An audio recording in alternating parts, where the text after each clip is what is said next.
Lloyd. And again, welcome to our training event to help you guys do business in West Africa. We definitely like to thank our strategic partner, Mr. Dr. Wilmot Allen, amazing dynamic speaker that you guys have heard, who's provided a plethora of information, and he's a main resource that we use, in actually helping businesses develop their businesses, scale their businesses, grow their businesses, and actually help put a presence in Africa. Okay, he's definitely one of the industry leaders, and we're looking forward to the information that he shares today because, again, today it's all about the money, and that's what we're here to talk about. So, without further ado, I'd like to turn it over to Dr. Allen.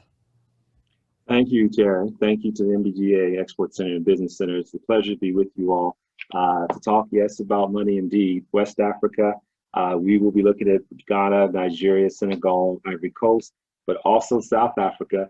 Cannot leave out South Africa out of the conversation. So we are going to have just one country represented from the Southern Africa region. And let me just pull up my screen.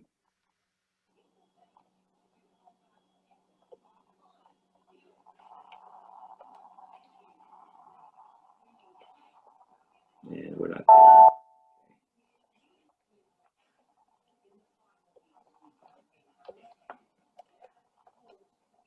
there. Okay, let me go to full screen and we'll be ready.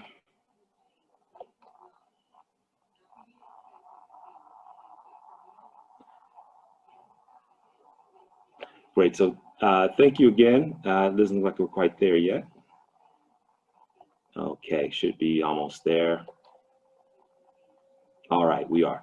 So thank you again to session number 3. Thank you for taking the time to be back with us. We do know that the morning time in the US, you have other things you could be doing, but we appreciate you taking the time to learn about investing and deal making in Africa. This is part 3 of a 2-part series on East Africa, which was a couple weeks ago, and now West Africa.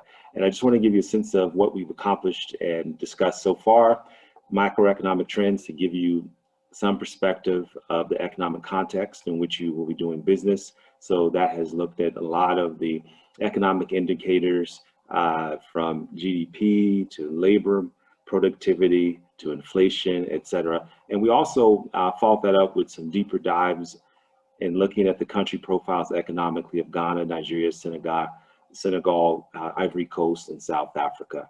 Yesterday we had a long discussion, but I hope it was helpful around doing trade. And we were really fortunate to have the NIPC, which is the Nigeria Investment Promotion Commission, largest economy in Africa, present.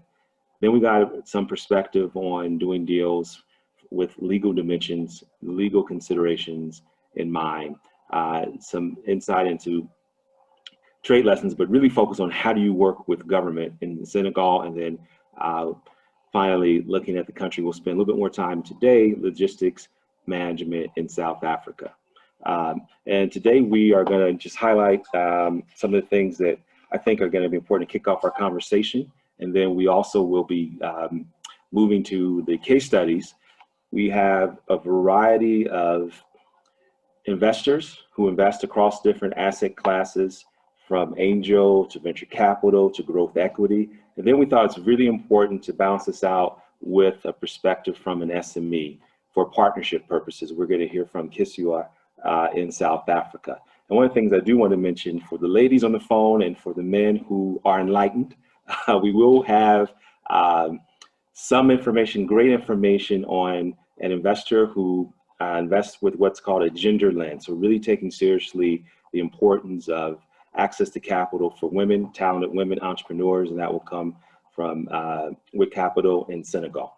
So let's get started. Again, you know who I am. If you're joining us for the first time, I'm based in Nairobi. I've been involved in the investment landscape here for the last 5 years in Nairobi, on the continent for the last 20. My company, I wear 2 hats. My company for today is VentureLift Africa, an advisory firm, but also we have a marketplace in which we do matching on a digital platform, which we're knocking on wood, steel, and everything else that by the time this event we'll be able to formally launch that. That event is the Diaspora Investment and Trade Deal event. That is 21st to the 25th of September. You'll hear more about that from myself and also from Jerry Tatum. And secondarily, you'll hear about this a little bit when it comes to South Africa. I wear the hat as a private equity investor in a healthcare fund, RH Managers, RH Buffalo, out of Johannesburg. Previous to that, I worked with the IFC before coming here, and worked in venture capital, investment banking. Spent my first few years here in Nairobi doing transaction advisory, running the East Africa Trade Investment Hub from the transaction side, as well as director of East Africa with the U.S. Transaction Advisory Firm. So really honored to have spent the time I've spent here in Africa, and hopefully we can convey some knowledge from you, from not only myself, but we also have seasoned investors who were born on the continent. So that's even great, from a variety of different regions. So we're really fortunate to have them with us today who are experts in their field. So let's get going. We went over this yesterday. I'm not going to spend a lot of time on it, but as you will have a due diligence checklist for trade, you also want to have one for investment. And so these are boxes, really general categories that you need to consider as you're doing trade as well, in terms of understanding if it's a product, service, or technology, if it's something that is going to have sustainable demand, to looking at the business model and making sure the entire business model for your trade partner or the product, I'm sorry, that you're bringing into a market. Also, as part of, if it's a company coming in to do business, that company and the entire operations are aligned with the aspects of the local and regional ecosystem. So I'm not going to go line by line through these, but you'll have this in the information. They'll be made available to you, which will be the presentations, not only mine from the main deck for the last 6 sessions, but also those of our guest speakers. So all the speakers today will be able to give you the presentations, provide them. There will be a recording shared, which is going on right now. And so I should say also, just in terms of Q&A, please, as we speak, as questions arise, feel free to put them in the chat room, just so that we don't have a backlog at the end of each session, so that we can have some proper time to address your questions. We hope that this is going to be thought-provoking today, and we do definitely want it to be interactive. I wish I could see you and ask by show of hands who's an investor, who's an entrepreneur, what countries are you interested in. Those are things that do help us. So if you do have the opportunity to present a short question, if you can include that information, maybe if it doesn't make the question too long, that'd be very much appreciated. Investing does take partnerships, and we showed this slide yesterday for trade. And so it's a continuum of stakeholders that have to be engaged. If it's an investment deal, obviously you want co-investors in some cases, and so you want to know what those options are. If you are giving money in the way of a loan, then a loan guarantee is something you would consider. Development finance institutions, which I really don't think get enough credit for the work they've done in emerging markets. IFC, which is actually not on this slide, which certainly should be, is I think one of the pioneering DFIs in emerging markets.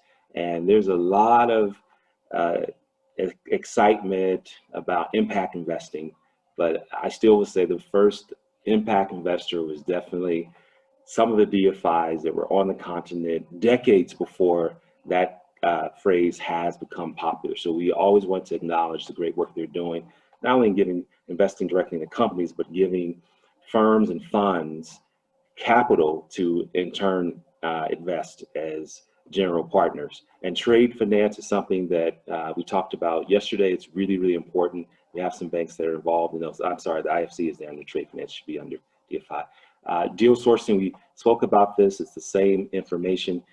If you have additional questions after this presentation on the list of chambers of commerce, we certainly can provide those. Sources for tax-free loans, special economic zones in a specific country, we certainly can provide those, because those are institutions and resources that should make it a little bit easier to enter into markets. For example, the special economic zone for textile and apparel is one where there are investment incentives Maybe there are concessions on power, on the cost of energy and power, et cetera. So you definitely want to make yourself, avail yourself of all the resources that you can. I do want to say this again, at the MBDA Export Center, please keep in mind that they offer a lot of great resources for free. So when you can cut costs or get something for free, you definitely want to keep that in mind. And as it were the case for exporting, importing, the same applies for investing. So this is kind of an aggregation of concepts here: imports, exports, and on the right, making investments, particularly equity and equity-like products. It's really important to understand who the execution partners are that can support you, such as transaction advisors, like VLA is, and others are logistics companies. We've learned about the importance of having a knowledge and a good process and a system for managing the movement of goods in and out of countries. That's really important to be able to not only maximize efficiency in terms of delivery, but maximize cost effectiveness. I'm going to come back to South Africa because I think that we may have a delay if Sam has some issues related to power. I'm not sure if he's not on the phone right now, so I'm going to fast forward and come back to these slides later, because we'll be talking about South Africa later.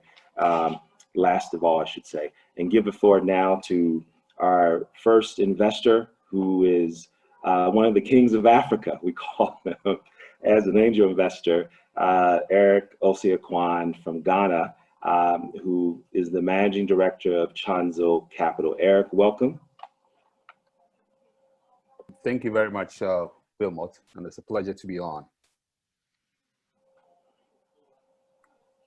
So I'm going to go ahead and share my screen so everyone can see, and I'm going to talk through it. So I think it's a great opportunity to basically share a bit of our experience at Chanzo Capital and what we've been doing on the continent, primarily investing.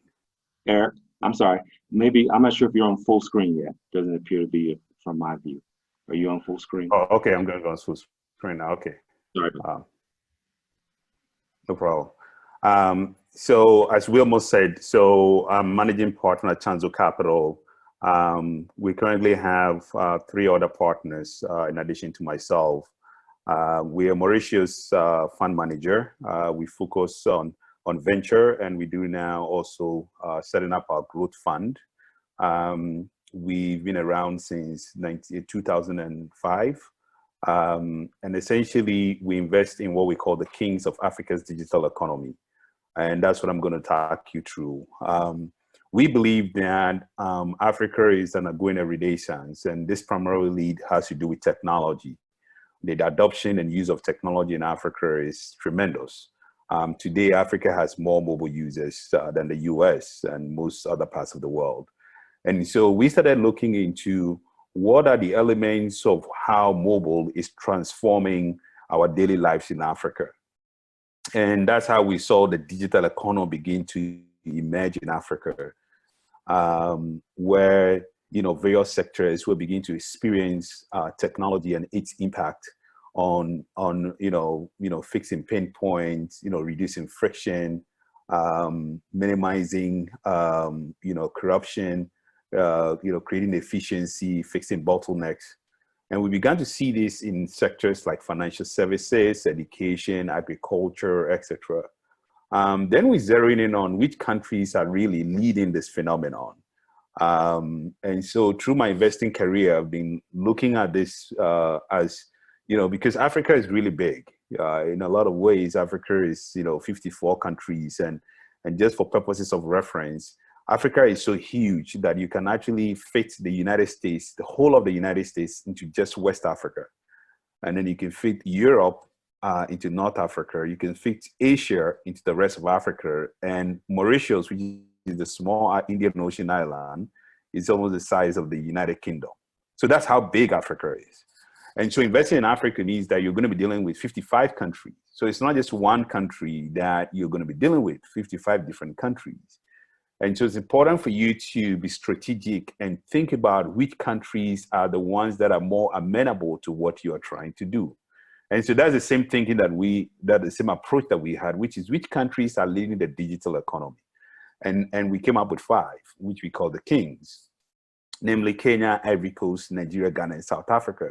So we as a firm primarily invest in these markets. Our first fund, which is the Kings Startup Fund, invested in these countries. We invested across financial services, fintech. We also invested in agtech, agricultural technology. We invested in health tech companies. We also invested in fintech, and finally in clean tech, and also in edtech. So those are the 5 sectors, and I'll repeat them again. It's fintech, edtech, agtech, clean tech, and health tech. So it's 5 countries and 5 sectors that we focus on as an investment firm. Now, I started a little bit earlier, this in 2013, we started Angel Fair Africa. And the reason we started Angel Fair Africa was that when we started, realized that, as Wilmot said, I started as an angel investor in 2005. My first investment was in 2005. And so I'd been investing as an angel all along. In 2013, I decided to start this event because I realized that there were pockets of angel investors scattered across Africa, and we weren't working together. We were all sort of scattered doing our own thing in our own little corner here and there. So in 2013, I launched Angel Fair Africa, which is an event that selects 10 to 20 entrepreneurs every year.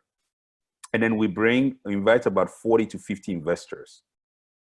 And then we go to a city in Africa, and the entrepreneurs are prepared, over a 6-month period. And then when they come in, they have a 1-week boot camp where they physically see each other, and we select them from across the continent. And then they primarily pitch, and the investors then invest in them. So it's a deal-making event. It's kind of a Shark Tank, but with no cameras. And so we started in 2013 in South Africa, and that's when I actually became a full-time investor. I actually transitioned end of 2012 from some of the roles that I had in building companies. So by way of just by way of background, in my previous life, I was an entrepreneur, and I built a couple of companies, and I managed to exit some of them.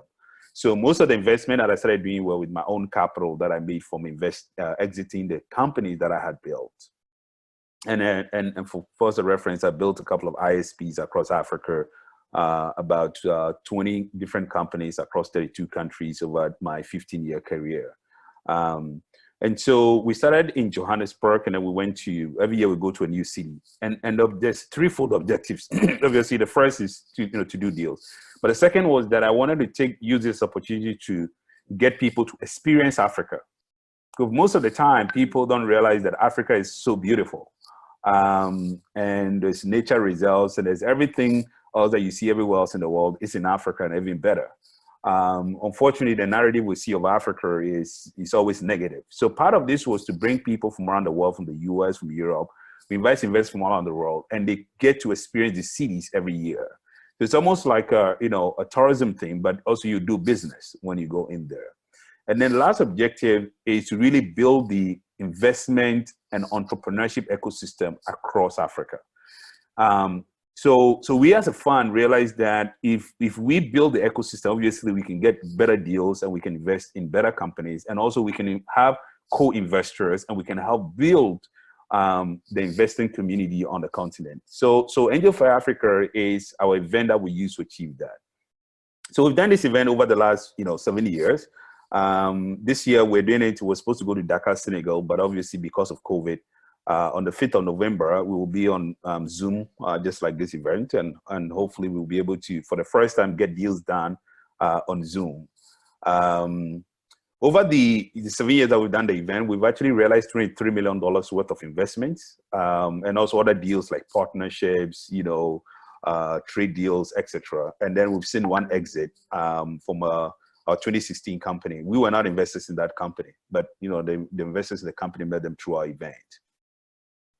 So now I'll tell you about, out of the 23 million, how many have we invested in? So our fund, as I said, is the King Startup Fund. We've done 16 investments so far. We invested about 5 million of our own capital, and also value-added services. And so we are quite active investors. We don't just write a check and fold our hand. We actually get involved in the company. We help with business development. We help with sourcing. We help with hiring the team, because we are entrepreneurs. We did these things in our previous life. So it's in a matter of speaking, it's sort of expressing our entrepreneurial instinct in a different way through these entrepreneurs. We don't run this company. We don't take a management role. We always take an executive role, but we're a bit more active than just sitting on the board. So far, we've had 4 strikeouts, and we've had 4 companies that are profitable, 4 that are break-even, and 4 that are early revenue. So we have 12 in the portfolio that are still going. As I indicated, we have a board, a 7-member board across the world. We have board members from the U.S., Sister Dyson, and also Europe, and also from Africa. We were originally 3 partners. This year, we've had 2 partners join for our growth fund. Obviously, we're growing, so we've added 2 more partners. And then we have 2 associates, and our back office is run out of Mauritius. So as I said, we're Mauritius Incorporated. And then we have 3 offices, which is strategic. So we have Ghana that covers West Africa. Then we have Nairobi that covers East Africa. And that's how I met Wilmot many years ago. And then we have Johannesburg that covers Southern Africa. And this is also strategic because we wanted to be able to be on the ground. We have boots on the ground and add value to these companies that we've invested in and be able to help them when they need. Because most of these entrepreneurs are doing it for the first time, unlike the US and other places where you have entrepreneurs who are doing it for the second, 10th time, or families that have been building companies for generations. Most of these entrepreneurs are first time and first generation entrepreneurs. So you need to be active. They need a lot of help. And so that's what we do, using our boots on the ground and our network on the ground.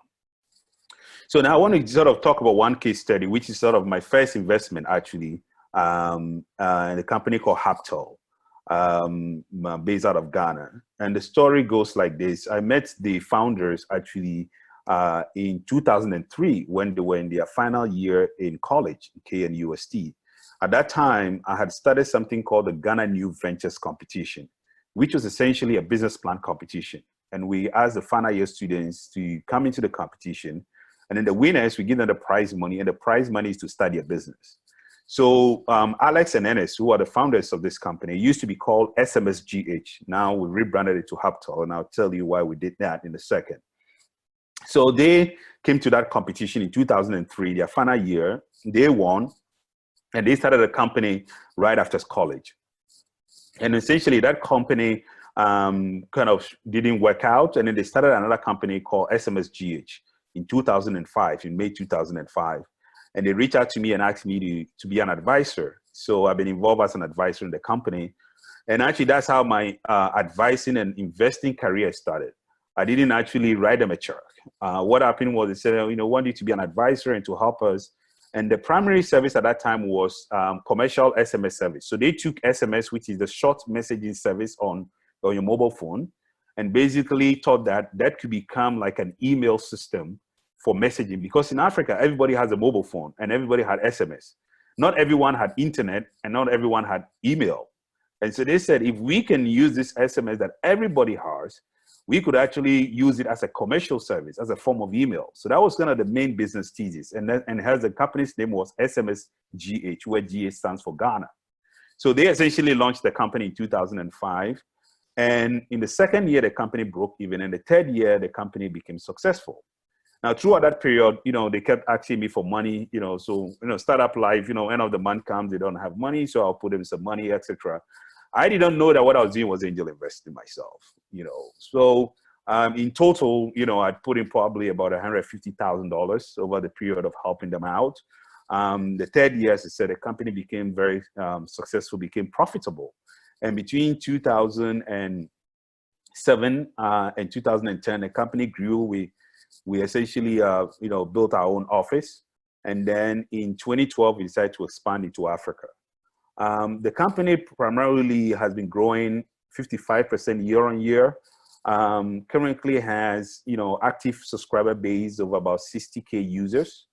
As I said, in 2010, we decided to pivot. We noticed that the SMS service that we were providing, we were beginning to see that business model was changing. And what the company noticed was that more and more, the messages that we were sending on a platform was really related to people who wanted to buy stuff and wanted to make payments. And so we transitioned into adding payments to our services.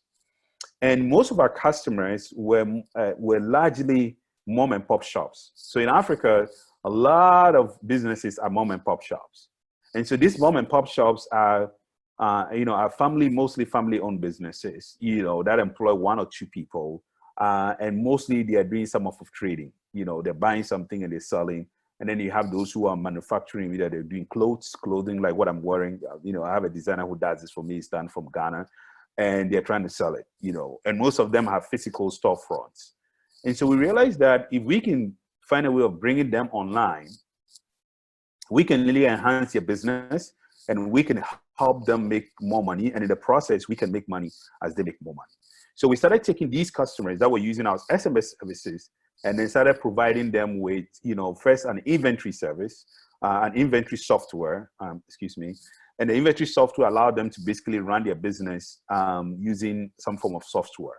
Now that inventory software, we then connected it to a storefront. And so now we can take them online. And then we give them the payment system for them to be able to accept mobile money, accept, credit and debit cards and any form of payment. But predominantly, most of the payments are mobile money. And so in 2012, we rebranded to Haptel, where, we now focus primarily on becoming an e-commerce platform. And since then, we've grown the business. We now have 500 daily active retailers that are served on the platform. Daily deposits is about $200,000 from these retailers. Our monthly subs, is now around $500,000, and we have holdings around 5 million. And then we also expanded. We also drew the company into Nigeria, Kenya, and Cameroon. And I actually led that exercise, given my experience of knowing Africa. So I helped, set up the Nigeria operations, set up the Kenya operations, and the Cameroon operations. We currently hold about 5% equity in the company, and the company employs about 145 people. So this company actually today is valued about $150 million.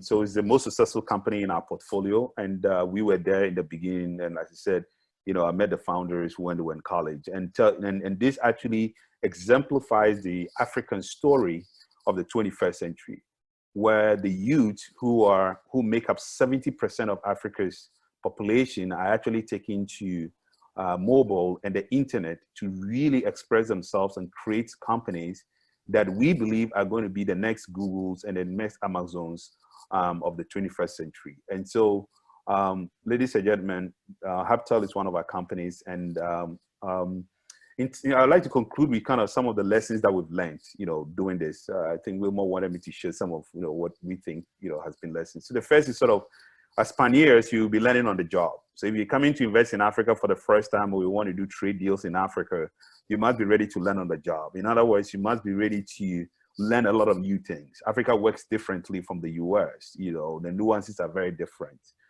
We believe that you need to have boots on the ground. It's not enough to fly in and fly out. We were doing that before, but we learned the hard way. You must be ready to roll up your sleeves. You must be ready to be a bit more active than being a passive investor. And most importantly, this is a marathon. It's not a sprint. It's going to take a minimum of 10 years for you to get your returns. So if you're not ready to put capital and yourself to work for 10 years, don't do it. Because if you think 3 years, you come in and out, it will not work. A minimum of 10 years is what you need. And in addition to providing capital, you must be ready to provide capacity and community, which is the three things that we at Sanzo Capital provide to our companies. Thank you. Eric, thank you so much for that great presentation. A couple of things. Can you please qualify that 10 years? Because we don't want to scare people away. I think every stake is 10 years. You're talking about a select asset class, a company at the stage that it was, and its development. Please clarify that just a little bit so that folks don't get discouraged. Right. What I'm saying is that if you want to invest at an early stage, if you want to do a seed investment in the company, it will take, companies take time to grow and get to venture stage, get to growth stage, and then get a private equity stage before, probably they get sold. Some companies get bought earlier, you may be able to exit in some of those funding rounds. So you may be able to exit early enough. But, my rule of thumb is that at least you should, think about that timeline But there are other sectors, you know, there are other industries that you can go in easily and get out easily. But if you want to do early stage investing, it takes time to build companies and it takes time to do the exit. So that's what I did. So one last question for me. I don't think there are any, Thomas, correct me if I'm wrong, I don't think there are any in the room. But so what if you don't have the, you know, the full $150,000? Talk about syndicate investing and how that might work for someone who can find other investors to actually co-invest with him or her. Right. So actually, like I said, I did not invest $150,000 at a go. Actually, myself, I started with, you know, putting $500 and then 1,000, then 5,000, then 10,000. Like I said, up to now, we recently just had a formula, you know, shareholders agreement in which all this was calculated. But that's the way I started. So you can also start that way. And the interesting thing is that a lot of startups in Africa do not need, you know, the capital requirement is not as big as the US. You know, it's not, you know, millions of dollars, but that's kind of later on the company. You know, here a company needs $25,000 to start, $10,000. So you can, you know, start with those sort of small check investments. And one of the important things that we emphasize as part of Angel Fair Africa is the $23 million that I talked about. A lot of it is syndicated investments. These investors come to the event. A lot of them, you know, then say, oh, we know each other. We're all in Ghana. So why don't we put our money together and invest in this company? So they end up creating the syndicate. And then, you know, everybody chips in. It's almost like crowdfunding, you know. So by the time you realize the company is raised, you know, $150,000, $200,000, and probably there are 10 investors in that syndicate, everybody providing $20,000, and then the company gets it. So syndicates have actually been a crucial part of the exercise. And it's also led to a lot of angel groups. So when we did the event in South Africa, Angel Hub Ventures was formed out of that through a syndicate group that invested. When we did it in Lagos, the Lagos Angel Network was formed out of that.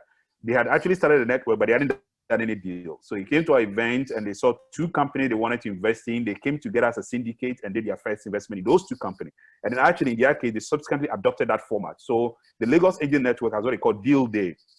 Every 3 months, they select about 3 to 5 entrepreneurs who come and pitch to them. They create a syndicate, then the syndicate then invests. So they'll say, okay, this month we have $500,000 that has been put together by 10 people. So those 10 people become the syndicate.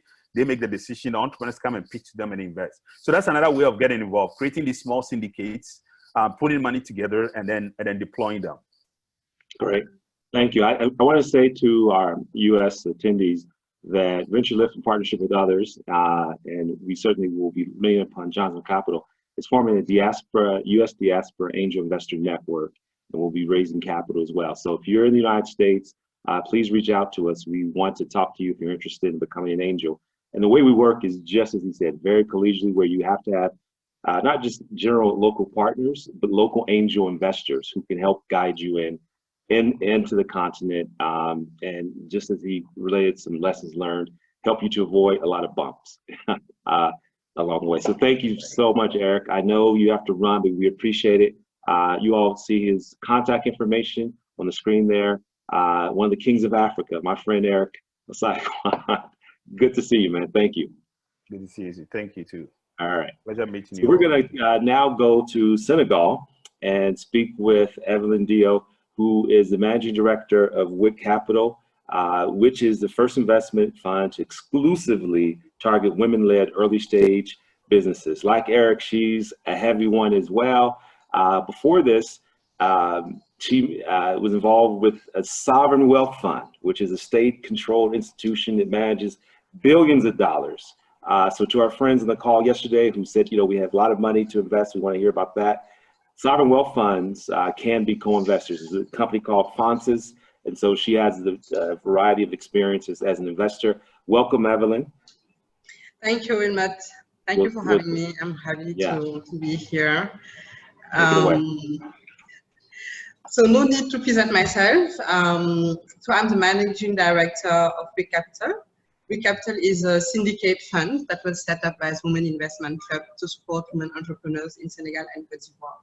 So just to give you a little bit of background, let me see if I can go full screen.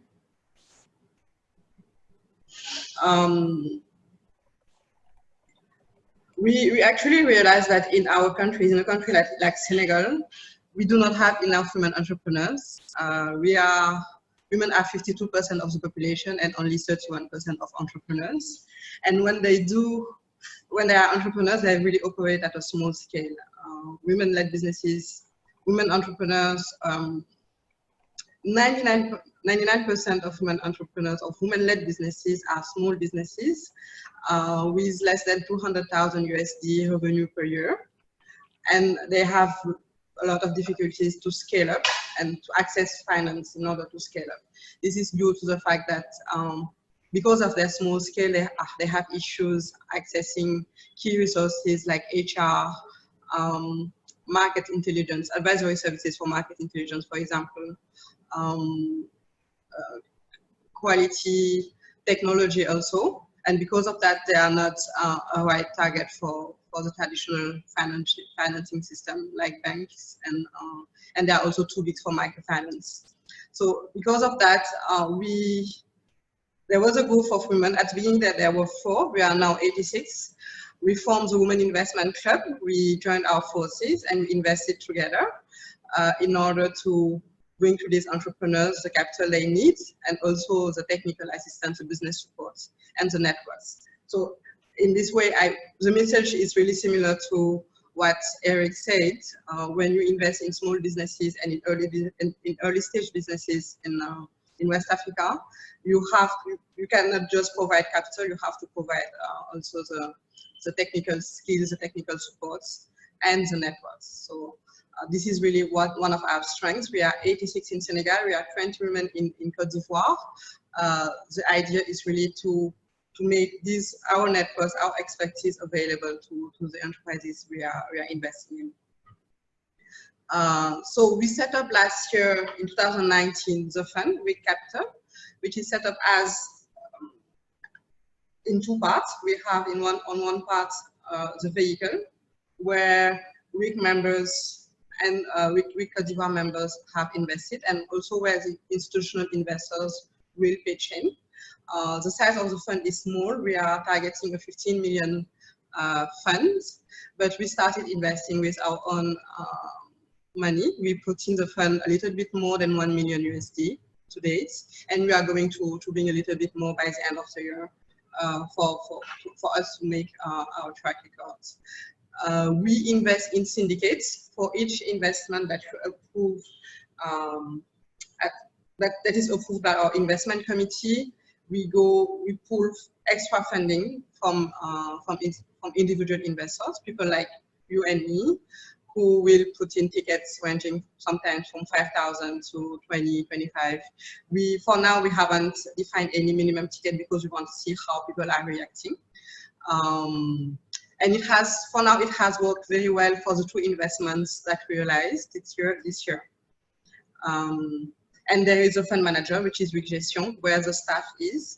For now, everything is operated from Dakar, Senegal.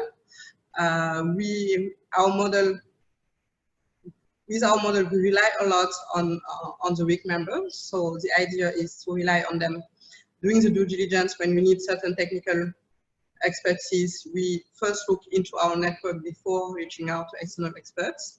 And this is going to go the same way in Côte d'Ivoire as well, and when we expand to other countries. Because what you need to know is that we started in Senegal, the club started in Senegal. In 2018, WIC Côte d'Ivoire was formed. We are being approached by women in Mali, in Benin, in Guinea, who want to start up also something similar, because it's really new, having a structure that really focuses on women-led businesses, because they are really left out of the system. Even if we see that there is a big potential for growth, because women are working in the agricultural value chain. The food industry is one of the most promising industries for the African continent. The fashion industry as well. So I chose to present to you today a case study on our second investment. Our first investment was in a recycling plant, which is going to be launched in November. So they are preparing, and everything has been built, but the plant will be operational in November. I wanted to present Sahaya, which is a local designer brand, because of the issues that we had while structuring the investments, and this also addresses the risk, the exit risk that Eric addressed a little bit. So Saraya is a Senegalese-owned brand. The brand started its activities in 2014, and the reason why we were the rationale behind our investment is that the African fashion has a lot of potential, and it is under exploited. So everyone is now identifying this potential, but nobody is really investing in that field in West Africa. And this particular brand has been operating with local producer, local craftsmen, but only the entrepreneur to organize the go-to-market, to do the distribution. And even if she was alone, she was able to distribute her products in 15 countries in the world. So she was not generating a lot of revenue. I think she was generating 80,000 USD per year, which is good for local brands. And we did see the potential. She has a great clientele base, and the rationale in our investment, with our investment, we are going to develop her go-to-market strategy, her distribution, hire an advisory firm for the communication, her digital presence, make her have an e-commerce site, which she doesn't have for now, so that her products are available to everyone, other African countries, the US, and the European market as well.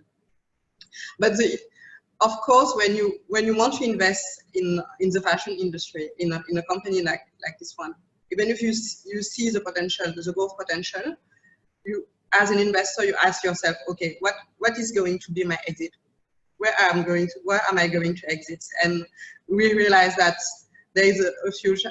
There is not a lot of chance for us to exit towards a strategic partner or another fund so that we could realize our target IRR. So we decided to structure a self-liquidating instruments. And at the beginning, we wanted to, maybe for one of you who are investors, you know, the demand dividend, which is like a revenue-based model, but the returns are based on the cash flows of the company. So we first wanted to do that this way. But fortunately, we are working with a local firm, and in our investment committee, we have a super lawyer. He's based in Paris, so he's an expert in French law and OADA, which is the local law. And he made us very soon realize that we couldn't structure it that way because of the limits of the local regulation, even if it's an instrument that is present in Anglophone countries. So we changed the way, we changed the instrument a little bit. We split our investments in shareholder debt and equity, but in the equity part, we introduced preferred shares in order for us to have preferred dividends, so that during the time where we are we are a shareholder of the firm, we are going to get the return that we're targeting. And for this particular deal, we are targeting a 35% in IRR that we are going to get thanks to this special dividends. So the message I want to communicate here is, for you, if you want to invest locally, it is essential not only to have a local partner, a local co-investor, but also to have the right legal counsel. And when you are a small investor, sometimes it's difficult to have the right expertise, and the legal expertise on the field is not always has not always experience. So the local legal firm we are working with is also learning with us, with instruments that we are proposing, and that's a great thing that we have a big network and that we are working with an external legal counsel which is based in Paris. So, and there is always a need to be creative.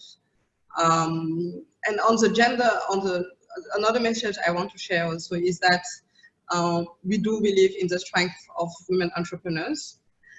And it's so important to have a fund with intentionality to invest in women-led businesses and not just have a wide definition of gender lens, because you can also define gender lens as of a company that is impacting women through its products or its value chain. For us, it's key to make sure that women are moving to the next level, that they are scaling up their businesses, and that's also the way that they are also going to empower the younger generation and move to a society that is more inclusive. So I'm going to stop there for the case study. I would like to address you guys on 3 ways we could partner. We are really open to partner with the diaspora. First, as on the investment side, we are a small fund, so we are also looking for individual investors who want to invest in a fund, and that would be a great way for you to know the market and have a transversal view on several sectors, on several industries. We, as you see, we are a syndicate fund. We look for individual investor on a deal-by-deal basis. So if you have a particular interest on one sector, don't hesitate to contact, and so that we can share teasers if you want to invest in one sector. Another way to partner for the SMEs in the audience is on the trade side. Our SMEs are looking for US suppliers, of course, on different fields, on different products, as inputs for their production. I think, for example, on the packaging side. And for us, the US are also a market. So we are looking to partner with SMEs that need African inputs. Yeah, I think that's basically it. As Wilmot said, for the larger investor who want to invest in larger projects, don't hesitate to reach out as well, as I still have my contacts in the government and in the sovereign funds. Our goal is really to develop a local ecosystem, to develop the private sector, which is essential for Africa, for the African development. Thank you. If you have any questions, I'm ready to. Yeah, there are some. Thank you, Evelyn, for a great presentation as well. One question is the company in partnership with Kalista Sai of Maitris? So this is someone who knows the region pretty well who's asking that question. I think I didn't hear the question. Let me see in the chat. Yeah, it's the first one. Well, actually, it's not the first one. It's the first one for your presentation from Didi. What was the question? Sorry. Is the company Soraya in partnership with Kalista Sai of Maitris? No, I'm not familiar with them there. Okay. So another question: how do you track the presence and promotion of women along the value chain? How do you expect investees to improve outcomes?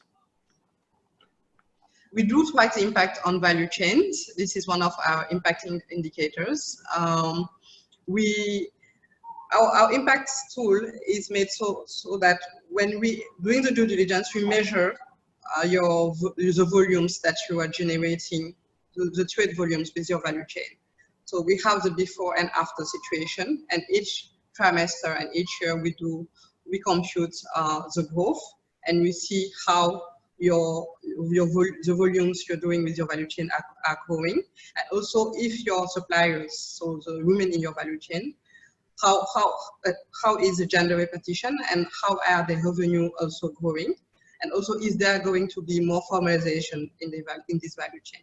And sometimes when you look at a deal, you have to bring a reflection on the whole value chain. For example, recently we did a due diligence on a company that is transforming the baobab fruits in the southeast of Senegal. And we had to then stop and just think about the whole value chain, how it's so difficult to source the whole fruits in a sufficient quantity. And we are reorganizing it in order to address this value chain with our partners. Great. And then the second part of that question is in terms of rolling up the sleeves and the value addition, increasing the value of the companies. How involved do you get, and what is the expectation that you have in that same way for your co-investors? We are really involved, and this is something I have experienced since my days at Francis. When you invest we are in a country where everything is to build. So entrepreneurs are not as business savvy as entrepreneurs in the US or in Europe. And we, as Eric said, we are involved in the hiring of the team, defining the strategy, sometimes defining the go-to-market strategy. We are really partners with the entrepreneur. And the more the company grows, the less we want to be involved.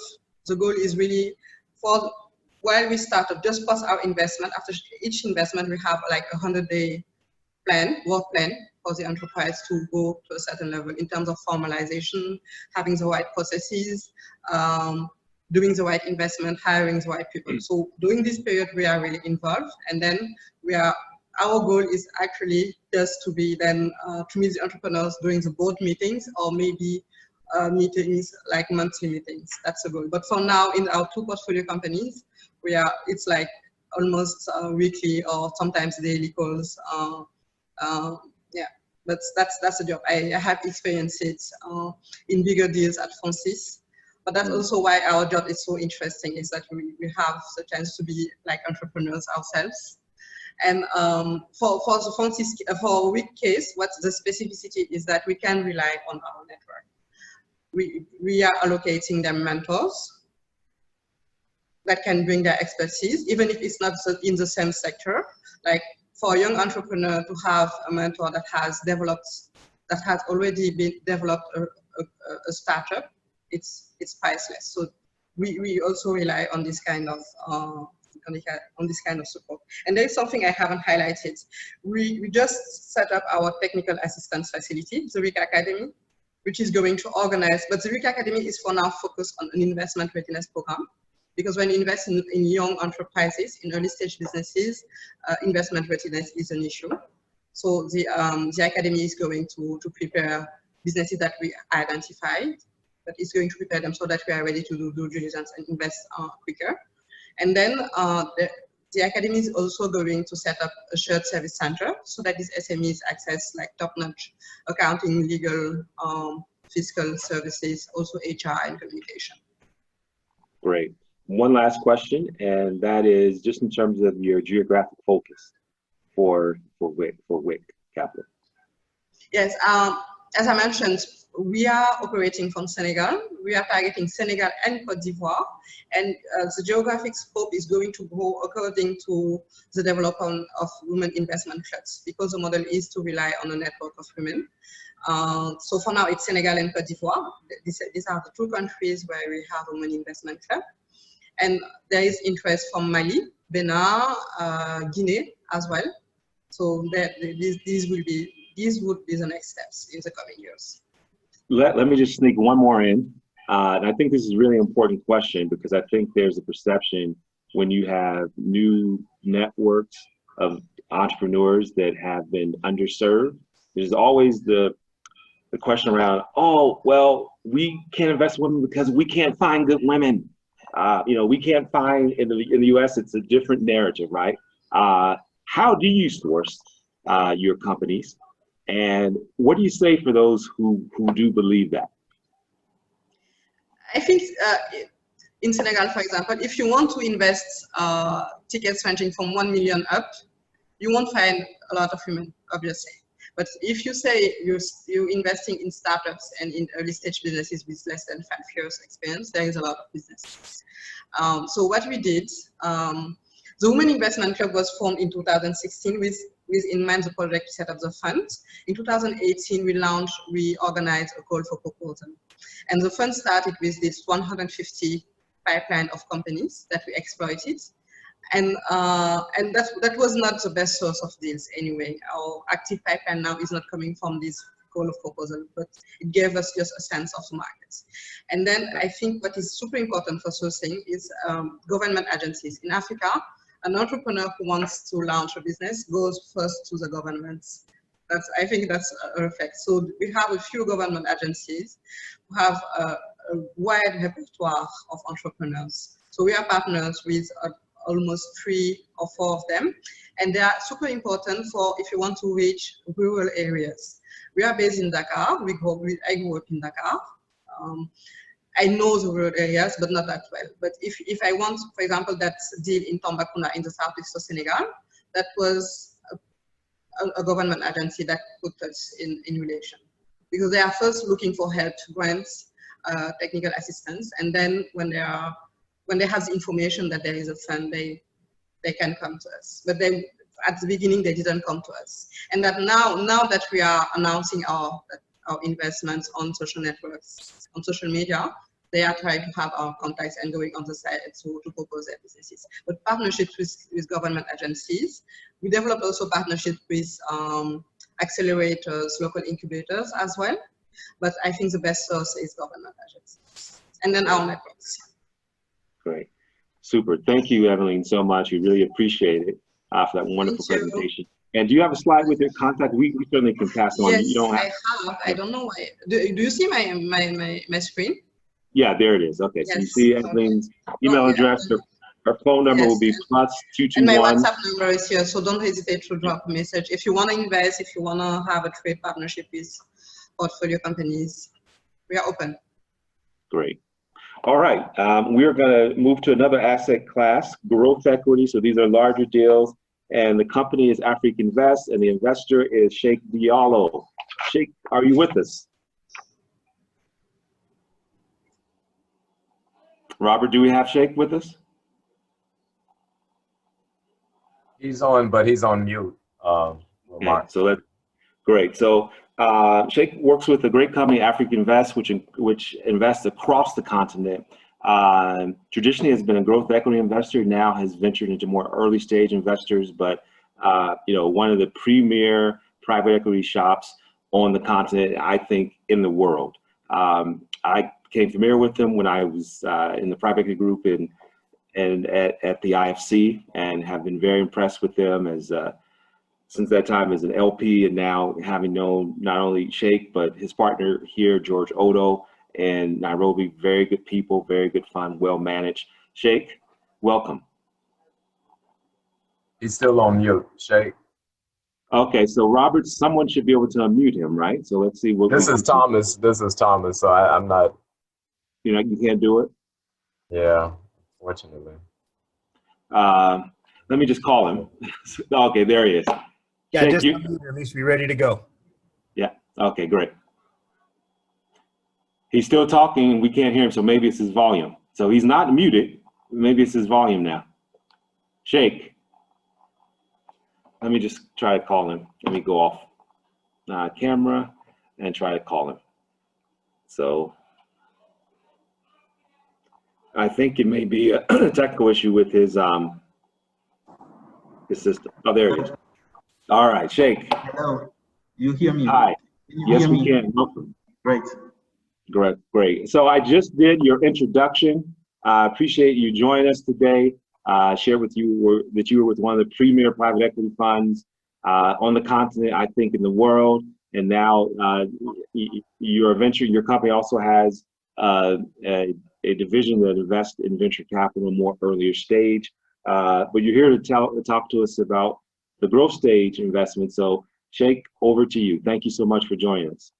Great.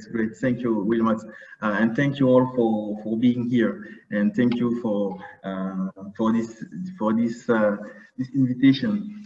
So first of all, I will give you a couple of words about African Invest. African Invest is now one of the historical investment fund in Africa. We start our journey in Tunisia, and then we open new offices all across Africa. Today, we manage more than 1.5 billion of US dollars with different type of funds, growth funds, VC stage, but also a dedicated fund to financial sectors and financial institutions. And for myself, I'm covering Western and Central Africa, French-speaking countries, and focus on mid and large, let's say small and mid cap and large cap companies. So today I just want to talk about last development and that we have into the transport and logistics sector, and one investment that we have realized in 2018 in transportation and logistics. The company is named LCR. I don't know if you can see my screen or if we can share the screen.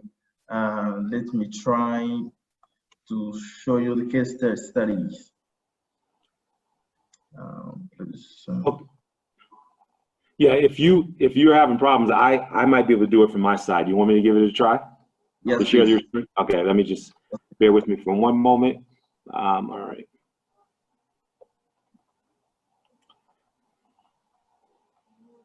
Okay. So let me go to this full screen.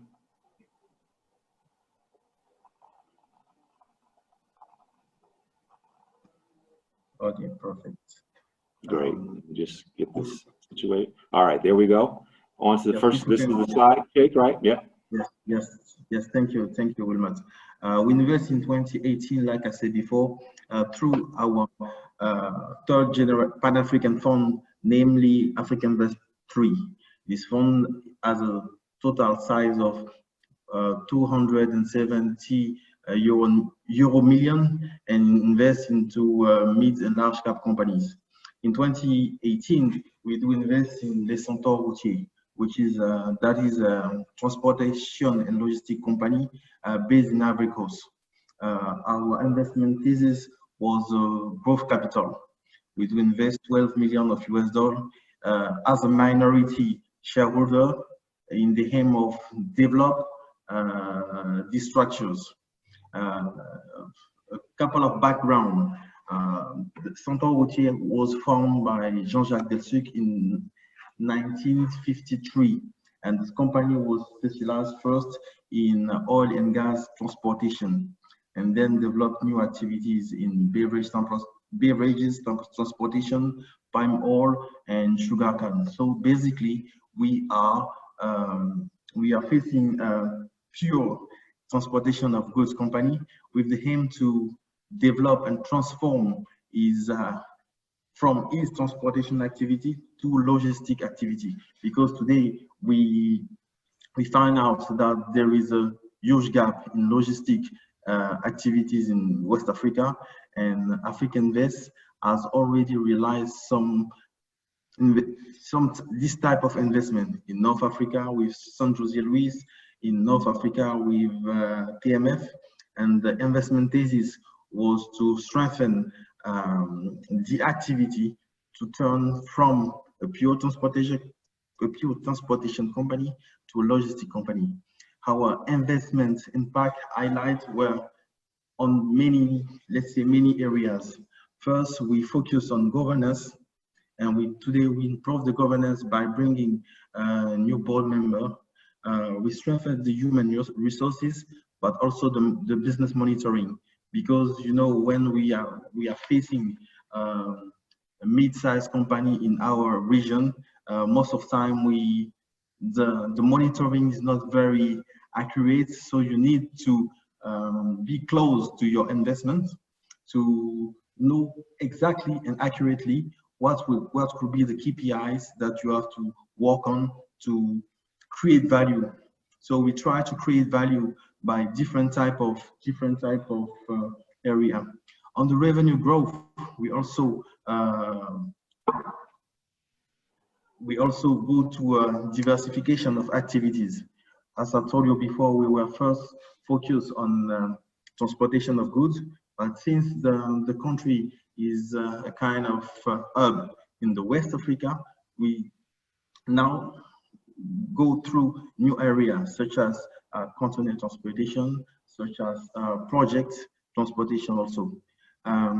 So the fund that invests into the company was African Invest 3, as I told before, and we do invest 12 million euros with the ambition to fill the gap between in the logistics sector in West Africa. What I can also say about this opportunity, it's a unique opportunity to tackle the logistics sector in West Africa, because today it's not very developed here, and we bring our experience to the sponsor and to the promoters to develop these sectors and also capitalize on our previous expertise in these sectors as lessons learned. So this is briefly what I can tell on Les Centaures Routiers. The investment was made in 2018, and it's a 5 to 6 year investment. Great. And we manage this. We manage this opportunity from Ivory Coast, and with two board member and one independent board member now.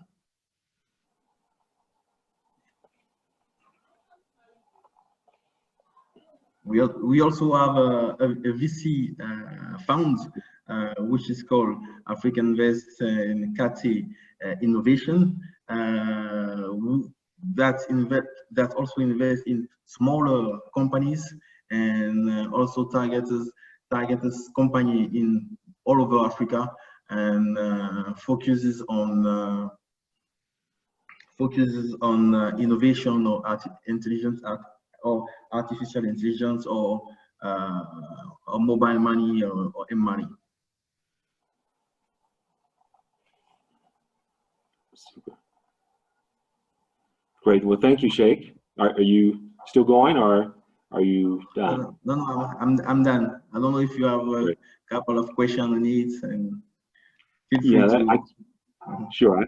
I'm trying to, let me just get to the chat to see if there are questions. All right, here we go. What was the name of the fund? Okay, so there are no, okay, what was the name of the fund for smaller companies?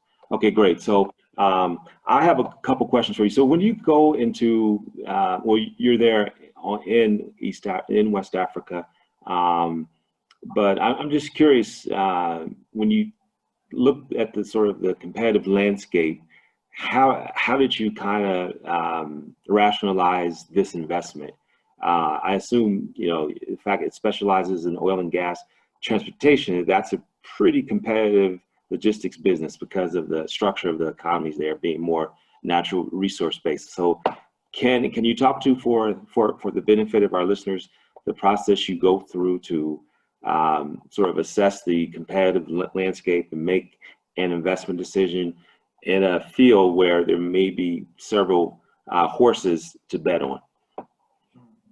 Yes, today in Ivory Coast, before our investment, we were facing this problem as well, because there are competitors. There are some competitors. There are some competitive actors in the landscape. But what we realize is that compared to the others, this one was the only one which was created by local partners first, and we really have this aim of growth. This one was the one which benefits from very large surface to develop new activities. This one was one who diversified as well their activity in oil and gas first, but then in sugarcane and then palm oil. And this one was has the skills and the capabilities to grow further. So yes, by doing our assessment, we check all of these points, and we came out to the conclusion that this could be the right partner that we can have in transportation, but this could be the right partner that we can also have to grow a logistic activity. Because today we did not really have a pure logistic activities we can say in the US or in Europe. Because in the US and Europe you have pure logistic company, but here we're not, the competitor are not really involved in this business. They only do warehousing, and warehousing is very different from logistics. So let me ask you another question, and then we'll transition to South Africa. But for people who come in who have projects that require, say, $20 million or more, in this case, this is a very specific question, in Ghana, how would you view investing in that type of situation where it's not a local player? Of course, they would actually have to maybe joint venture or, you know, find a local partner through some structuring. But are you open to those types of arrangements? Say it's, you know, someone who wants to invest in Ghana, in some agricultural product, but they're not from the continent. What are some of the criteria that you use to assess that type of opportunity? For this type of investment, I would say that we have to find a local partner, because you know our business model is based on capitalizing the experience of our sponsor, because for us the sponsor is key. You can have an experience in different countries, but it can be different from one country to another one. So we're very keen of team up with foreigners partners. We're today looking for an opportunity with a European companies targeting Africa, but we also have this type of opportunities. But yes, it's like that, and we can help those foreigners or different partners who really want to get into Africa to find a good target or to find a good opportunity here, and team up with 3 people. The first one will be the foreigners, then the fund, and the local partners. I think we have to find a 3-party agreement where we can capitalize on both experiences to create value. Okay, great. That's fantastic. So, Sheikh, thank you so much for joining us, especially under short notice. So, ladies and gentlemen, this is a premier growth equity fund for those of you who are interested in large tickets. I forgot one question. What's the ratio of African-owned companies to foreign-owned companies in your portfolio? And I think you've already answered that, but maybe you want to kind of underline that you look for African companies only, but they have to, if they are foreign, they have to have a local partner. Is that right? Yes, that's right. Okay, great. Okay, super. So thank you, Sheikh. I think that's all we have for now. We're going to transition to South Africa. Sheikh, let's see. Do you have contact information that you want to share? I didn't get you. What was the question? No, I was saying, do you have, don't worry about it. I see you just have two slides. That's fine. So we'll share. If anyone wants to reach out to you, we will pass them through. Okay. All right. Thank you so much. All right. Thank you. All right. So I see Sam has joined us. Sam, welcome. Sam Mensah. Let me just check and see. Hi. Hello. How's it? Okay, great. Can you hear me? Okay, sorry, I thought that was a message from me. Yeah, yes, we can. Sam Mensah, thank you so much for joining us. We're excited to hear about the SME case study of Kesua in Africa, which is a creative company in the textile space as well, online e-retailer. So Sam, I'm going to turn it over to you. I'm going to ask, it's 21 past right now, so maybe we can go for just 10 to 12 minutes.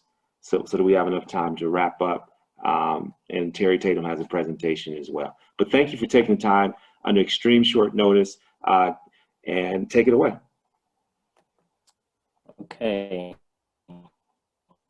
I'm just trying to share my screen. Okay, so let's make sure you have privileges to do that. I think you do. Yes, he made our co-host, so. Okay, great. So Sam, it's going to be the green share screen, and then hold on. Let me just. How's that? You should be able to do it now. Okay. Under share screen, press the little arrow, the green one. Yeah, PowerPoint decides to freeze just now, so I'm going to just start talking, and then. Sure. Okay, it's unfrozen. Okay, great. Yeah, so let's. Okay. Let's do this.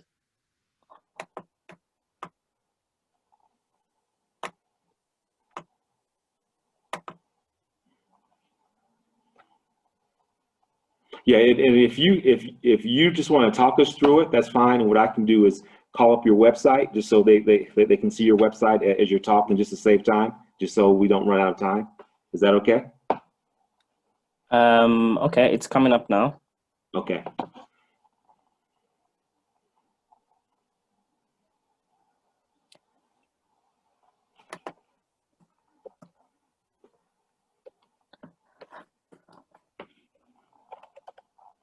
Okay, my suspicion is that it's going to have some challenges because of connectivity. So I'm going to just make the decision, Sam, let's go to your website and you continue to talk, just so we can make sure we're getting content from you and you're able to share. Okay? Sam. Let's do that. Okay. So my name is Sam Mensah. Thank you. It's sharing the screen now, so I don't know if you can see it. My name is Sam Mensah. I'm the founder and CEO of a company called Kiswa. We are a contemporary African fashion company. Okay, great. You can see it now? Yes. Okay, fantastic. So I founded the company a few years ago in 2013. My background is actually in finance and technology. I'm an economist by training. Previously, I was with Intel and Intel Capital, and prior to that, Deutsche Bank, in various finance and technology and business development roles. I then, in my travels across the continent, came across fantastic fashion made all over the continent. And when I decided to become an entrepreneur and give up the corporate life, I decided to turn my attention to fashion.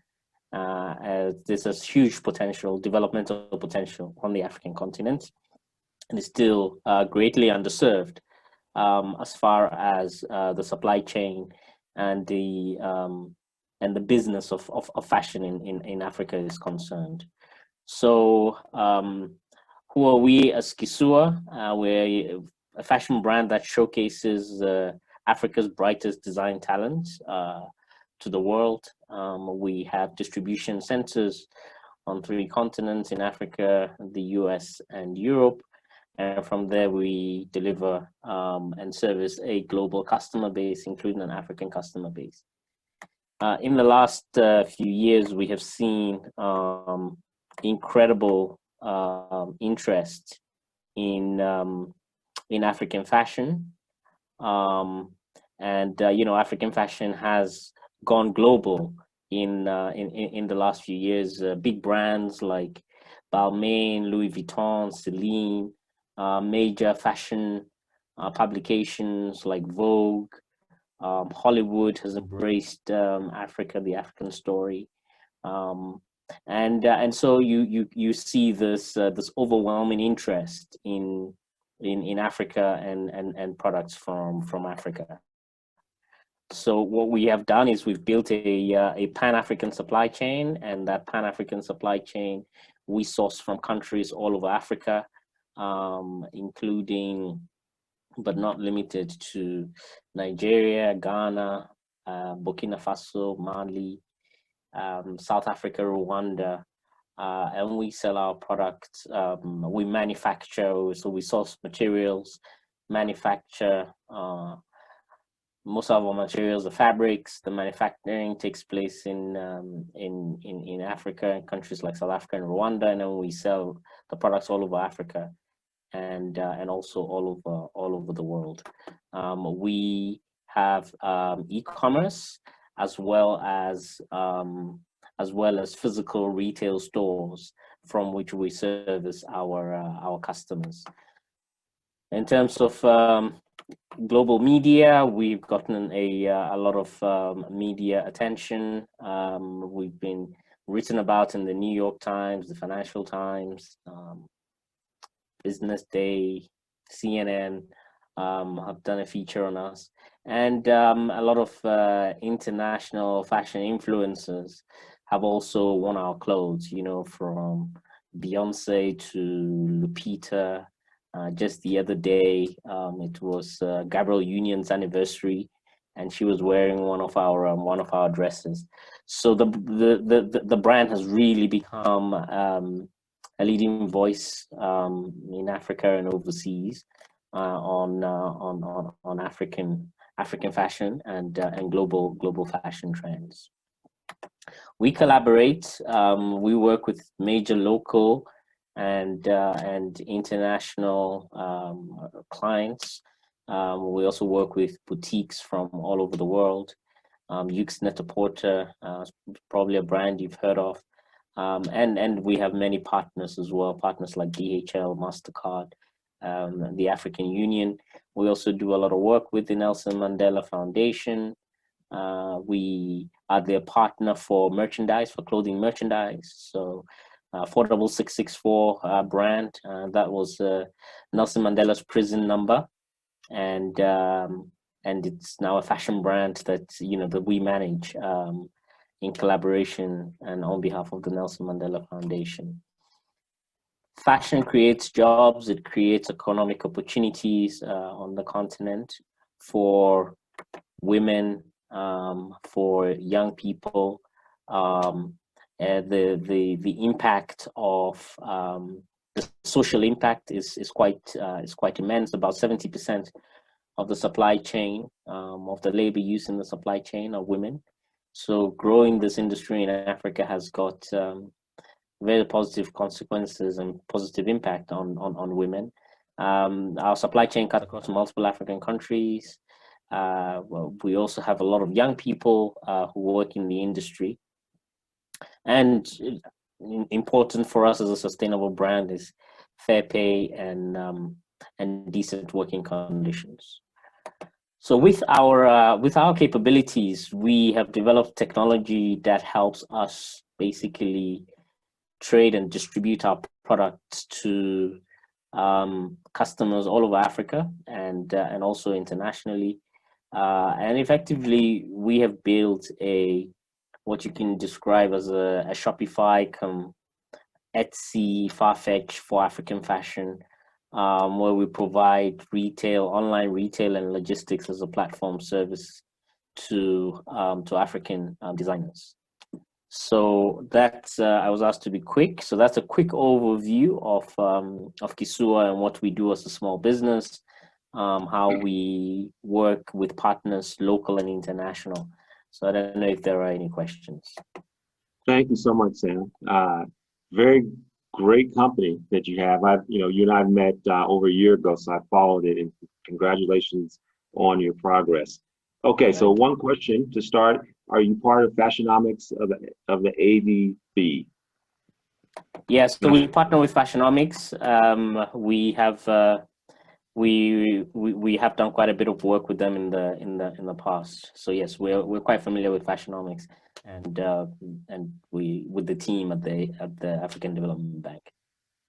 So let me ask you a question for the U.S. audience. So after the Lakers win the championship and the LeBron James jerseys go crazy in sales, and I can aggregate a collection of those, I wanted to get and distribute them. Exclusive safe, this is sort of hypothetical now, it's something that you can't easily get.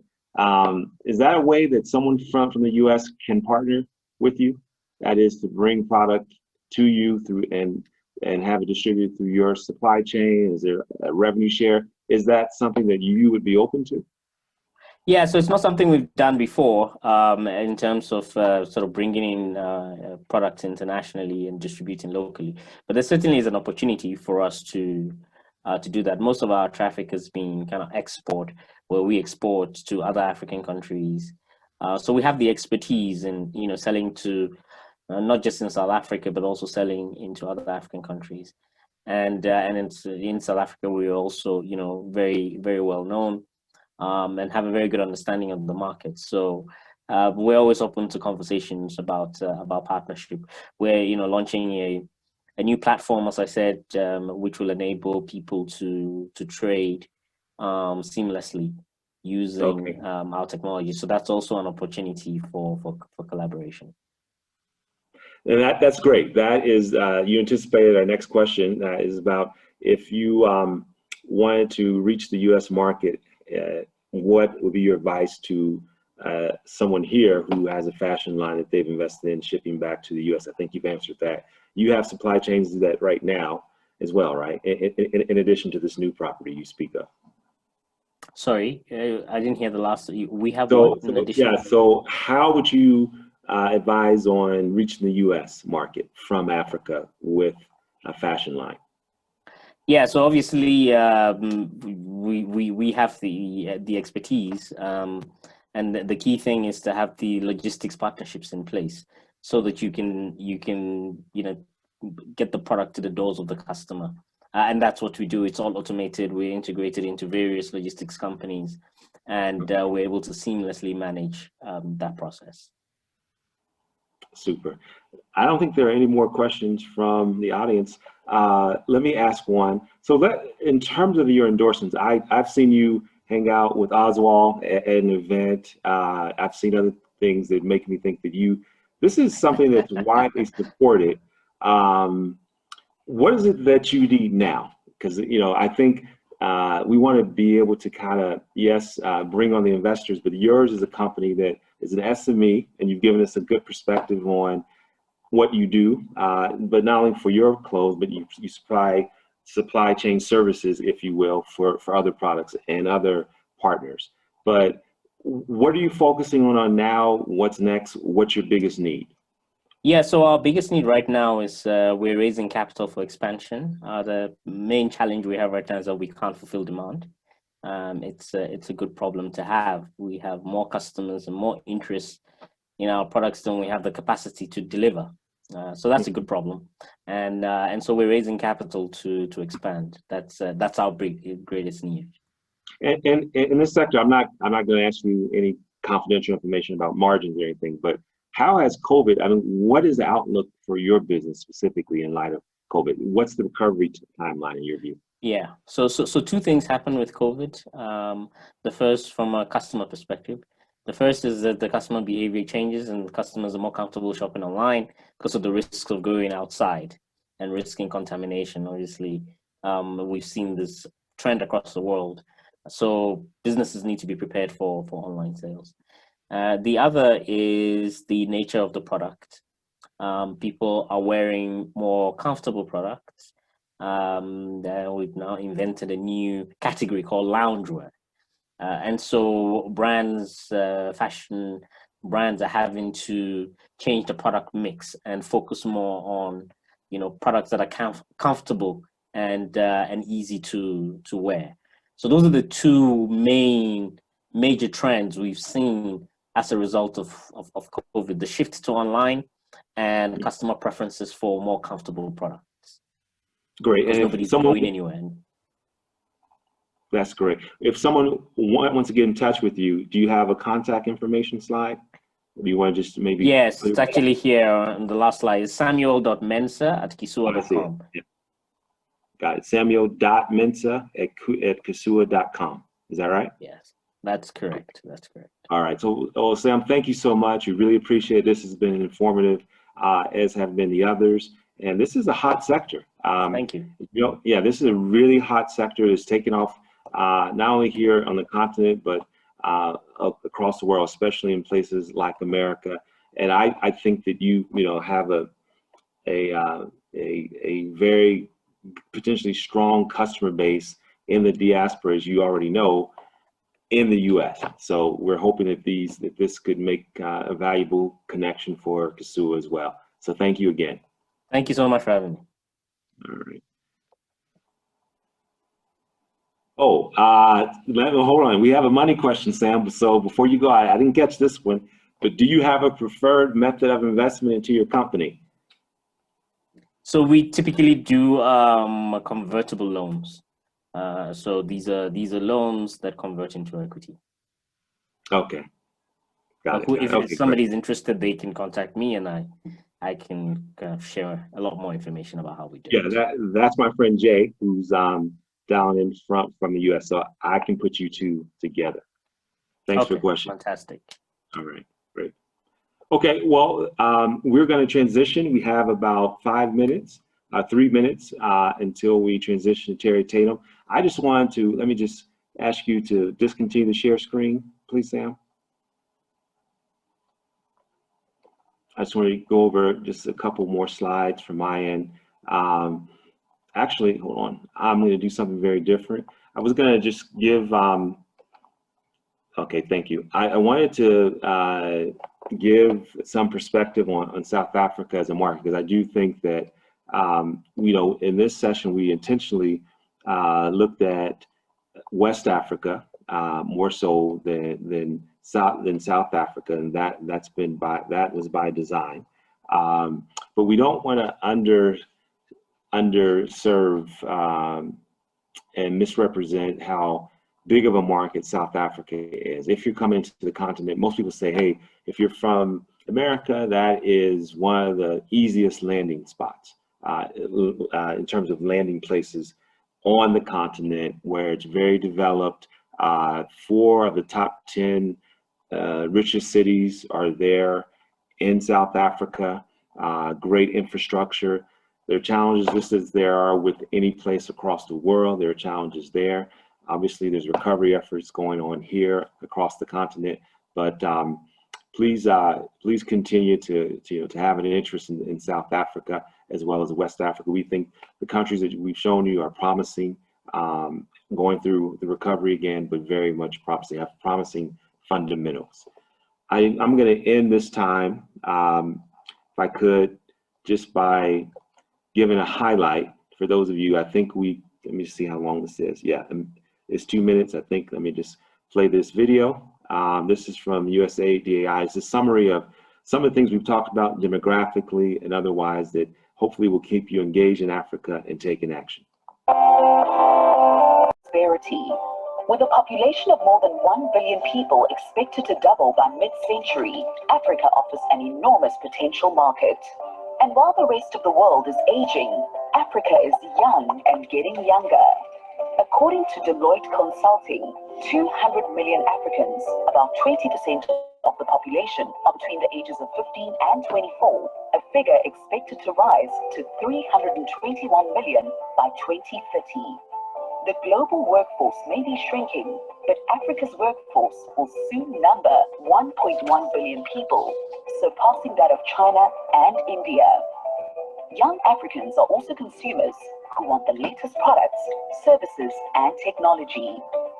African consumers and businesses spend a total of $4 trillion.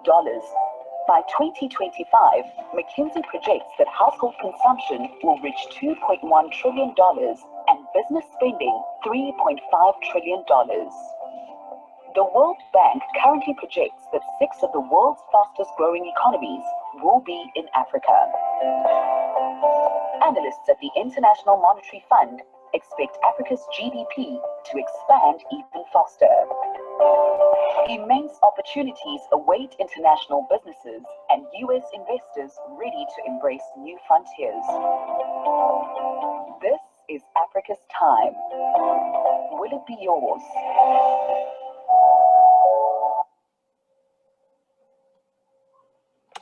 Wow, so thank you all. It's been a great time with you for 6 sessions. I want to say thank you to the MBDA Export Center, MBDA Business Center. Can you also, okay, you can sing, great.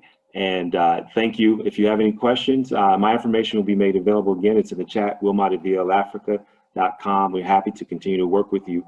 Terry, over to you. Thank you very much, Wilmot. Again, thank everyone. Thank all the speakers. You guys were dynamic. You provided really good information. And I hope you guys that are listening can actually take that information and make it fit and work for what you're trying to do. Because, sometimes we look at business, we look at it as one-dimensional, and we may get information and we're like, okay, well, that doesn't pertain to me. But it actually does pertain to you, because even we're looking at an organization like Africa Invest. Let's say right now you got a customer, that needs some things on the ground. Well, now you have a resource for that customer, because a lot of times what's the first thing a customer wants to know? Well, do you finance? Do you provide payment terms? What exactly happens if I get my product over to you in the African market? So now you can now have strategic alliances for those guys in order to fund the things that they want to purchase from you, whether it be a product or service. So that's another one of the things that us here at Chicago MBDA Export Center, that's what we help you to do. We help you to understand the landscape. We introduce you to strategic alliances and strategic partners on the ground, and we provide resources on both ends. Here in the U.S., with being a U.S. company, you're actually privy to a lot of things that the U.S. government actually can help provide. There's even actual risk mitigation insurance. Let's say if you want to ship a product over, you want to get it into the African market, and you're like, okay, how do I get paid? How do I guarantee that I get paid? And now that's when we introduce you to another one of our strategic partners, XM Bank, and they can provide you with mitigation risk insurance, meaning that you'll get paid for your invoice.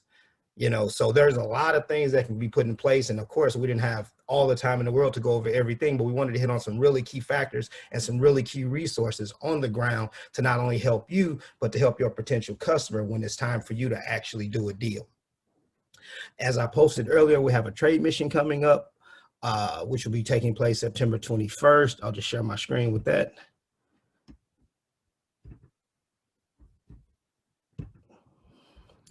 We have a big trade mission coming up, which again, with our partner, Mr. Wilmot Allen with VentureLift, is brought to you by Chicago MBDA Export Center, the Chicago Minority Supplier Development Council, and also by the United States African Development Foundation. Okay, all these organizations are here to help you and here to help you penetrate the market in Africa. As entrepreneurs, I know sometimes we're like, oh man, what is it going to take? Or I have to be a big firm, you know, I have to have, you know, millions of dollars. As Dr. Allen stressed, and as we're stressing, that's not always the case, but we definitely want to give you the information as well, because believe it or not, more than likely when you start doing business on the ground, you're going to find some things and your business is going to grow. So that's what leads me into my story, just to give you a little bit of my background. Back in 2000, we did a global business summit. Okay, in which we invited sister cities from all around the world. St. Louis, Senegal was one of those cities. They came into the market actually in St. Louis, Missouri. And they talked about trade and investment and doing business overseas. And so at that time, it piqued my interest. I was already interested, you know, in international business. So I started going into chat rooms. You know, I took my little prepaid card and I went into my basement on my little dial-up modem. Again, this is back in 2000, you know, technology was a little different then. And I went into trade chat rooms and I would find people, you know, who said, hey, can you find me urea? Can you find me maize? Can you get me this? Can you get me that? And I'm like, well, wow, this is pretty interesting. So now I start finding those people that can provide those products and services, you know, to the people that were looking for them. So I was putting deals together and I really thought I was doing something. You know, I put people together, I make a couple of $100. Again, I was working a full-time job. I'm in my basement, making a couple $100 a weekend, just connecting people. I didn't even realize what I was doing. But then as it evolved and as it grew, I was actually putting together multi-million-dollar deals and didn't even realize it, okay? So now once I figured that I thought I got a little bit smarter, what I started doing was that, okay, I said, okay, now I'm going to start getting a commission. I'm not just going to take a little finder's fee for putting people together. You know, I'm going to start taking a commission. So there was someone in the chat room and they said, hey, can you give me uncut diamonds? You know, and everybody was pretty quiet in the chat room. And I said, well, hey, he was in Johannesburg, South Africa. I said, well, heck, I've gotten, you know, resources for everybody else. I think I can do this one too. So I said, hey, I can get them for you. He said, okay. So now I went out and I found somebody that was actually in the same city that the person who just requested the uncut diamonds, who are actually selling uncut diamonds, okay, in Johannesburg, South Africa. So I put the two, I put everything together. But now, since again, I thought I had gotten smarter, I said, hey, you know, since I found these for you, you know, are you willing to, you know, pay for my plane fare to get me, you know, to Africa to do the transaction? And he said, well, of course, Terry, if you can get this done for him, you can find me these uncut diamonds. I really need them. You know, I'll pay for your flight to Africa to close the deal. So I went to the seller and I said, hey, since you're actually selling the diamonds, you know, can you give me a commission as well as pay for my hotel? And he agreed. So now I'm like, wow, I'm on cloud nine, because now I'm going to make a commission. I get a free trip to Africa, you know, and I get a vacation. So I get to South Africa, you know, we close the deal, everything is done. I get my money. And now I got an entire week, you know, to just explore South Africa, right in Johannesburg. And this was right after apartheid. So, you know, a lot of things are kind of, you know, growing and expanding. So as I did that, the person who sold me the uncut diamonds, he said, well, why don't you just buy a diamond mine? I'm like, well, what do you mean buy a diamond mine? You can't buy a diamond mine. Again, me being young and naive, I don't know. You know, I think the government runs everything. You know, I just don't know. He said, oh yeah, there are quite a few for sale, you know, right now.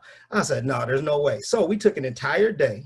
He was working with the economic development hub of the eastern region in South Africa, which is like Taung, you know, Kimberley, all in those areas, you know, which is diamond country. So he actually took me to individual diamond mines that were actually for sale. And these were actually working concerned diamond mines, okay? And I mean, it blew my mind. I didn't know that was possible. So now, you know, my wheels are turning because I'm an entrepreneur, serial entrepreneur. I'm like, man, I got to get in this business. So now I started pursuing, that business. But again, me not having any information, not having any strategic partners, not having any mentors in the business, I just kind of jumped in. So now I'm running around. I obtained mining rights. I did all this. I mean, I got all kind of stuff. I still have the mining rights to this day, in that region, in South Africa. I still have the mining rights, but now I found out it cost a lot of money.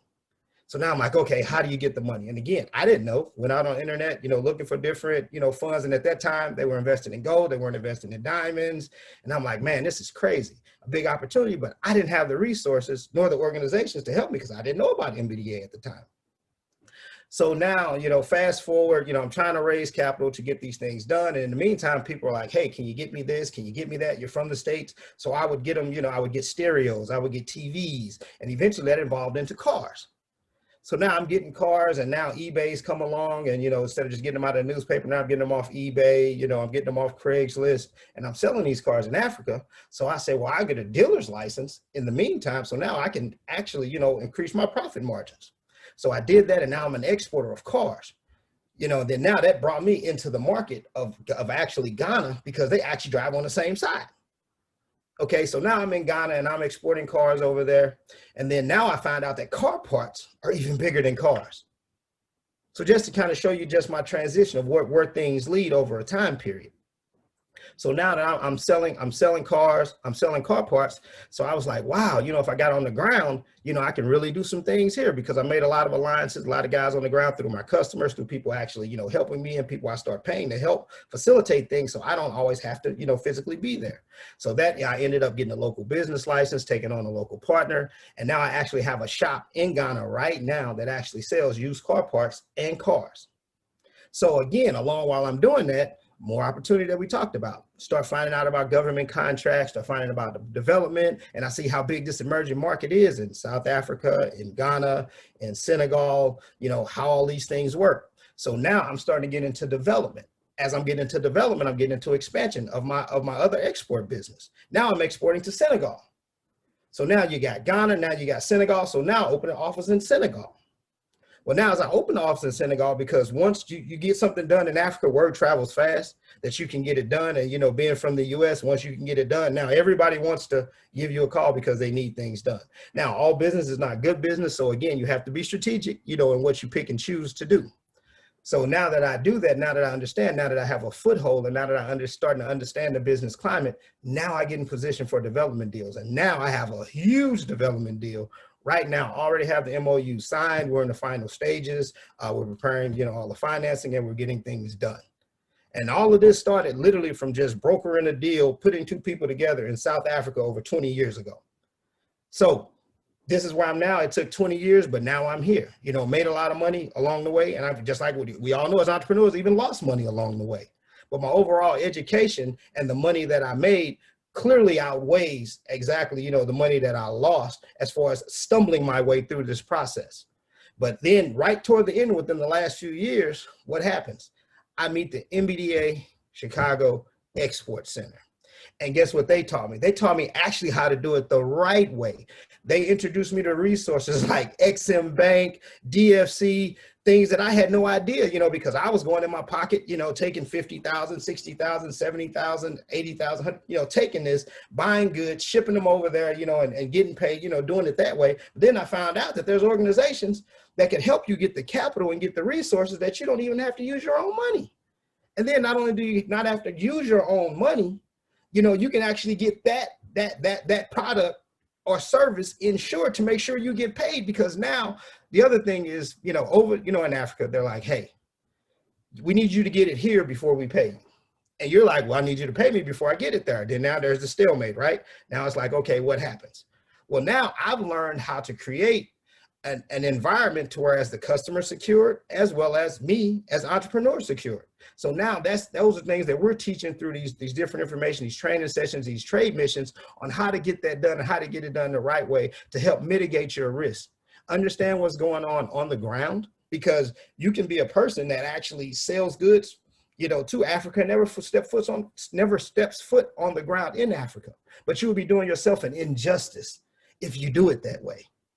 because there's so many opportunities and there's so many ways to grow and so many ways to expand and so many things to learn.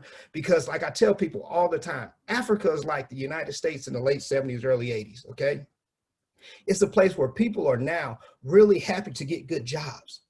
So as even Evelyn touched on, the entrepreneur is growing. But there's a lot of entrepreneurs in the US with, you know, what we always say, if we'd have known then what we know now, where we would be in the US, you know, like investing in Apple or creating a Tesla or, you know, creating an Amazon. Well, guess what? You can still do all those things in Africa. They have all the latest technology. They have all the latest products, but they need more. And they're growing and they can't keep up with the demand. And I don't care what sector you're in. I don't care what product that you have. If the product is a viable product, it can be done and you can make it work. You just have to find the right network. You have to find the right company. You have to find the right strategic partners. You have to find the right mentors. You have to find the right organizations that can help you to get that done. And that's why we're here. That's why we do events like you see on the screen right now. The trade and the Diaspora Investment and Trade Deal event. This is not just talking heads. This is actually us introducing you to the stakeholders. Because what we found was that, you know, people will talk about going and doing things and going, but they don't have actual stakeholders that can make it happen. The person who signs on the dotted line, the person who's been allotted, you know, the development rights to this particular area, the person who's been granted the development rights, you know, to who's actually doing the oil pipeline, who's selecting the subcontractors. These are the people that we're actually want to put you in touch with through our network. You know, that's exactly what VentureLift is doing. Look at the people that VentureLift has actually brought to this training session. We're talking about people who are investing millions and millions of dollars. We're talking about stakeholders, you know, who want to put you into position. I don't even put you in position. They want to help you grow to eventually have something on the ground. Because now you can be at the forefront of this renaissance that's becoming Africa that every country in the world is trying to get into. But they specifically want you. They specifically want the entrepreneur from the US, specifically the diaspora. So this is our call out to you guys. This is what we do. We're here. Again, we're a nonprofit organization, you know, here to help you, to introduce you to partners all over the, you know, all over the continent. You know, partners like Dr. Allen, you know, we have even more partners. We have partners in Senegal. We have partners in Ghana. We have partners in South Africa. We have partners, you know, on the East Coast, you know, Mozambique, you know, Tanzania. We're constantly growing. We're constantly adding more markets to our portfolio. You know, if it wasn't for COVID right now, you know, we'd actually be in these different markets. You know, we'd actually be on the ground doing the actual trade missions, actually putting you in touch with the people. Because Africa, they like to see you. They like to know who they're dealing with. There's a sense of trust. There's a sense of business. There's a sense of family, you know, that they want to know that you can not only get it done, but they trust that you're going to make an impact in the local community, that you're going to change lives. And you can change lives because an average salary, you know, in Africa for someone, you know, doing pretty good, you know, is deemed around $1,000 a month. And that's management. And that's not to lessen anything, but that's just the economy that's going on right now that you can still take advantage of as an entrepreneur. So you got to understand the big picture. But the kind of crazy part is that most products are priced as if you're still in the US. So you don't have to think that you have to make a lesser product or a cheaper product, you know, to penetrate the market. You can actually hold fast to your profit margins and actually gain in Africa in the big picture. You know, when he was even talking about the investment, you know, the 10-year investment, I hope you guys really understand what he was saying. He was saying that at some point, you know, if you want to become a venture capitalist, if you wanted to invest in businesses that are doing business on the ground, you know, a 10-year return on an investment is pretty good when you look at it in that particular aspect. But when you're just talking on a customer, a vendor providing to a customer, that's a right now, that's a today. So join us, you know, on the webinars, you know, join us, you know, on our training sessions, just join us as an organization. It's free to become one of our clients. You know, and if we didn't answer any of your questions, you know, we will record this. And again, we will post it on our website. It's after everything is done. I don't know exactly, you know, that's the IT department. So I don't know exactly, you know, when they'll actually put it up on the website, what it will be available. And if there's any question that didn't get answered, you can actually send those questions to right on the screen where it says info@discoverafricanmarkets.com, or you can send them, you know, to Dr. Allen over at VentureLift. You know, you're more than welcome to do either, because again, he's our strategic partner. We work hand in hand to make sure you get all the information and all the resources that you need to be successful. So again, you know, join us, become one of our clients, continue this journey with us, continue this journey with me, because I'm a consultant for the MBDA Export Center. So I'm an entrepreneur as well. So I understand it and I get it. It's not, you know, just us as corporate talking heads, you know, just saying, hey, you know, you can do it, you can do it. No, this is coming from an on the ground grassroots experience that we continue to share, and we hope helps you, you know, to take your business to the next level. So again, we thank you. We appreciate you, and looking forward to seeing you guys on, I'm going to put it back on there one more time, September 21st through the 25th. You know, come and see us. Go to our website. I just want to mention, so just to say that they can register now, actually, at www.ditde.com, ditde.com. Yep, yeah, it's very simple. ditde.com. And again, if you didn't get any of the information, if you have any questions, you know, our general mailbox is right there, but definitely register. And guess what?